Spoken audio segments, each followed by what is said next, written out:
Once na sa akin ka kumuha, ma-avail mo lahat ng previous na to.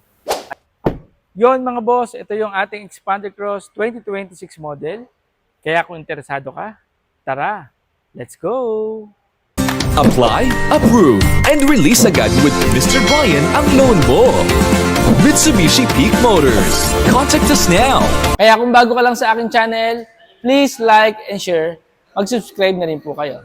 So yun mga boss, yung ating Expander Cross, naka 7-seater yan mga boss. Naka front wheel po tayo kay Expander Cross mga boss, no. Then ipakita ko lang sa inyo yung size ng gulong. So 17 yung gulong natin kay Expander Cross. Yung size niya nasa 205, 55 R17. And then yung front grille naman niya, makikita nyo yung look, yung design maganda. Yung kanyang LED, yung kanyang headlight, fog light, ganun din yung daytime running light niya. Lahat po yan naka-LED mga boss. Yung kanyang ground clearance nasa 2 meter, kaya isa si Expander Cross isa si Expander sa mataas yung ground clearance sa mga unit namin. So, yan ang maganda kay Expander Cross na 2026 model mga boss. Kasi yung gulong niya talaga napakaganda na rin. Yan yung kabuuan o yan yung itsura ng Expander Cross pag nasa likod ka sa bandang sides. So ngayon, pasukin naman natin yung loob ng ating Expander Cross. So yan mga boss, nandito tayo sa loob ng Expander Cross. So ang unang-una yung mapapansin mga boss, yung kanyang upuan. Ayan, napakaganda ng kulay, yung stitch, yung pagkakatahi. Tapos yung adjustment ng upuan, naka 6-way yan. Doon naman sa may passenger, naka 4-way naman yung adjustable seat. Then sa passenger seat, meron niyang seat under tray mga boss. Ayan. So yung kanyang meter cluster na 8 inches, yung kanyang monitor 10 inches mga boss. Android Auto with Apple CarPlay mga boss. Ayan. So cruise control, audio remote control mga boss, may traction control, power window, power lock mga boss. Ayan. Then electronic parking brake with auto hold, merong overdrive. Ito yung digital ng aircon. Ayan. Tapos yung kanyang ito yung pinaka style nung kanyang leather, ayan, na maganda siyang tignan. Mga boss, yung ating Expander Cross, meron niyang hill start assist, yoke control. Yung yoke control talagang magagamit mo kapag paakit ka ng bundok, tapos zigzag, may curve na daan, ayan, magagamit mo yung yoke control. With ABS, anti-braking system, ayan, meron siya with ABD, ayan, kompleto yung kanyang expect or picture, kaya napakaganda nitong Expander Cross talaga mga boss. So dito, naka-push start engine na rin yan, ayan. Tapos naka-tilt adjustment, ayan, tilt adjustment to, naka-telescopic na rin yung kanyang manubela, kaya kung maliit ka, malaki ka man, kaya-kaya mong i-adjust yung kanyang manubela mga boss. Isang speaker natin sa Expander Cross 6. Ayun yung tweeter. Yung kabilaan, mayroong speaker dun sa may harapan. Tapos mayroon din speaker dito sa may likuran mga boss. Yan, napakaganda ng ating Expander Cross, no?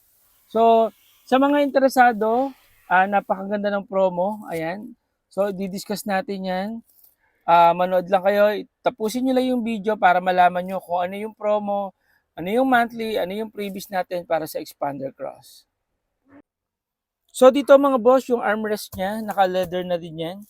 So dito sa may second row, maluwag yung upuan, ayan, napakaluwag. Ako 5'6" ako, pero kita mo yung tuhod ko, hindi pa dikit dun sa may upuan. Yung sa aircon, ayan yung adjustment ng aircon, ayan. So dito, meron niyang 4-pan speed, ayan. Maluwag siya, merong cellphone holder sa likod ng upuan.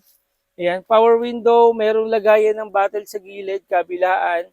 The same time, yung ating upuan dito, sa may gitna or second row, mayroong armrest. Merong armrest, tapos may cup holder pa.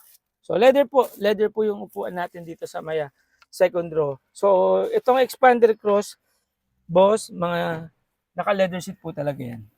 So yun mga boss, pakita ko lang sa inyo yung loob. Ayan. So dito meron niyang pindutan. Naka-LED na rin po yung kanyang tail light. So may reverse camera dito sa may ilalim. Ayan, so tara. So yun mga boss, so ito na yung likod, nabuksan na natin.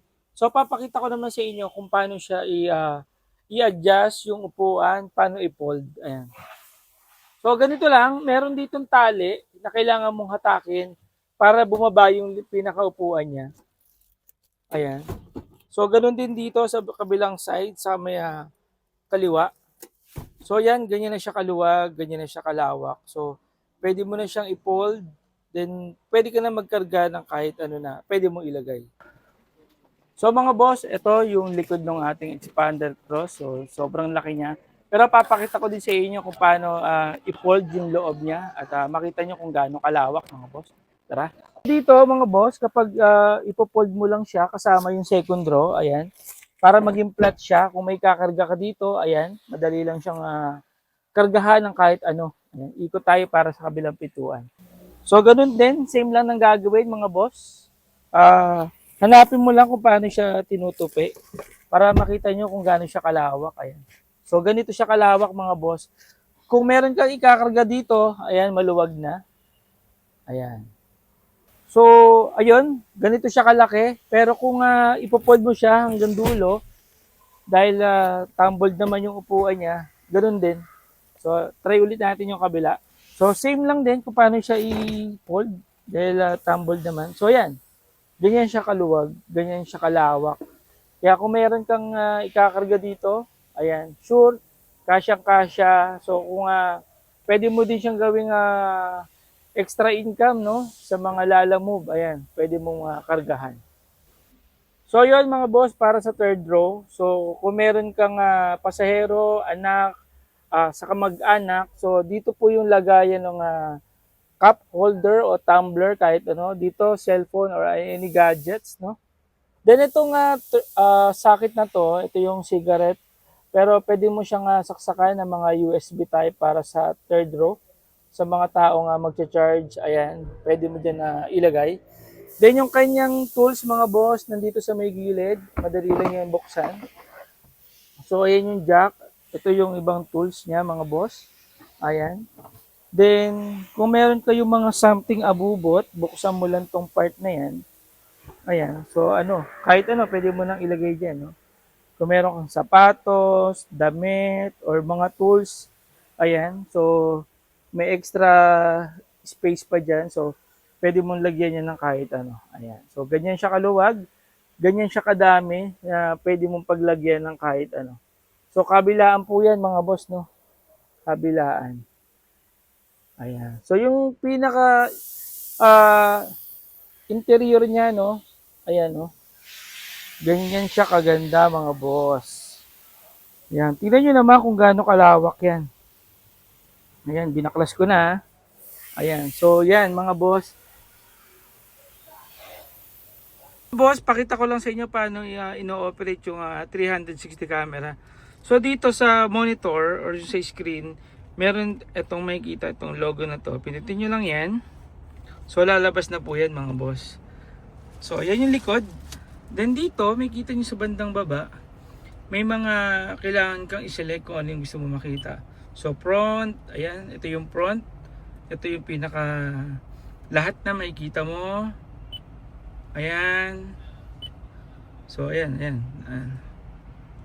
Ito. Ayan, yung gilid sa may bandang left side. Ito naman sa front, likod, tapos 360 camera, multi-around. Ayan yung surrounding niya, kitang-kita mo. So yun mga boss, ganun lang siya kadali i-operate, no? Boss, kung tatanggalin niyo naman po yung spare tire niya, so itong ito, ayan, spare tire. So kailangan niyo lang pong tanggalin yan. Tapos gamit po yung tools, kailangan nyo po yung iikot pababa. Ikot nyo lang yan hanggang sa yung gulong sa ilalim, bumaba po at makuha nyo na. So in case of emergency, nasiraan man kayo in highway, at least alam nyo na kung saan kukunin yung spare tire, gamit yung tools, ayun, ikot nyo lang yon at bababa na yung kanyang gulong galing dito. So mga boss, papakita ko lang sa inyo yung ilalim or yung spare tire niya. Ayan, kasi nakamags din yan eh. Ayan. Nakamags din po yung kanyang spare tire. Kaya sa mga nagtatanong, ano ba yung gulong niya, yung reserve na gulong, ayan, nakamags din po yan mga boss. So yun na nga, naikutan na natin yung unit, napakita ko nun sa inyo yung bawat sulok. So pag-usapan naman natin magkano yung presyo ng ating expander cross. Kapag po ang unit na kinuha nyo or kulay na nakuha nyo ay yung green bronze metallic or yung sunrise orange, ang presyo po niya is nasa 1,378,000. Pero kapag ang kulay naman na kinuha nyo or yung itong kulay white, meron lang pong adjustment na 15,000 kasi special color po yung kulay white natin. Ang magiging SRP niya or yung presyo niya ay magiging 1,393,000. Yan. 1,393,000 para po sa kulay white. Pero good news, sa mga cash buyer or yung mga cash transaction na mag-a-avail ng expander cross, meron po tayong binibigay na 130,000 discount para po sa mga cash transaction, no? Pero kung ikaw naman ay ma-approve ng BDO, BPI, RCBC, Sterling Bank, kasama na rin po dyan yung MMFP, yung under security bank na in-house financing namin. Sa Expander Cross, ma-avail nyo po ng zero down payment. Yes, tama po yung narinig nyo. Zero down payment po dun sa mga bangkong nabanggit ko. Pero para naman po sa mga ibang bangko, yung other bank natin, yes, naka-low down pa rin naman po. Pero may good news pa din po tayo para sa Expander Cross. Once na nag-avail ka nito, free 1 month amortization po tayo kay Expander Cross. Mag-i-start po yung payment nyo after 2 months or after 70 days. Yes, tama po. Naka zero down payment, may free 1 month amortization. Wait, there's more mga boss. Meron pa po tayong pa-exclusive freebies na binibigay kay Expander Cross. Once na nag-avail ka sa akin ng unit na to, possible mong makuha or pwede mong makuha yung ating hood emblem, Boss Horn Europa, deep dish matting, dashcam, side step seal, umbrella, keychain, at marami pang iba. Once na sa akin ka kumuha, ma-avail mo lahat ng freebies na to. Ayan. So, ang monthly natin kay Expander Cross 2026 model nasa 28,526 sa ibang kulay niya. Pero kapag kulay white naman, yung monthly mo ay nasa 28,836 mga boss. Sa mga interesado sa ating Expander Cross, pwede nyo akong i-PM or i-message sa ating Facebook account, official Facebook account. Sa mga OFW, seaman, business, employed, kung gusto nyo akong makausap, pwede nyo rin po akong makontak sa Viber, WhatsApp, ayan. So, anytime, anywhere, kung nasan man kayo, pwede nyo akong matawagan, pwede nyo akong i-message regarding sa details na gusto nyong malaman. Isasagutin natin po yan isa-isa. Ayan, para masatisfy naman kayo dun sa bago nyo kunin yung unit, at least aware na kayo, alam nyo na yung dapat nyong malaman, paano mag-apply, ayan. So, once again, Mr. Brian D., ito po yung number ko, 0930-125-9973. Yan, tawagan nyo lang po ko at sasagutin natin yan. Ulit, once again, Mr. Brian D., here at Peak Motors, Jose Abad Santos. Let's go!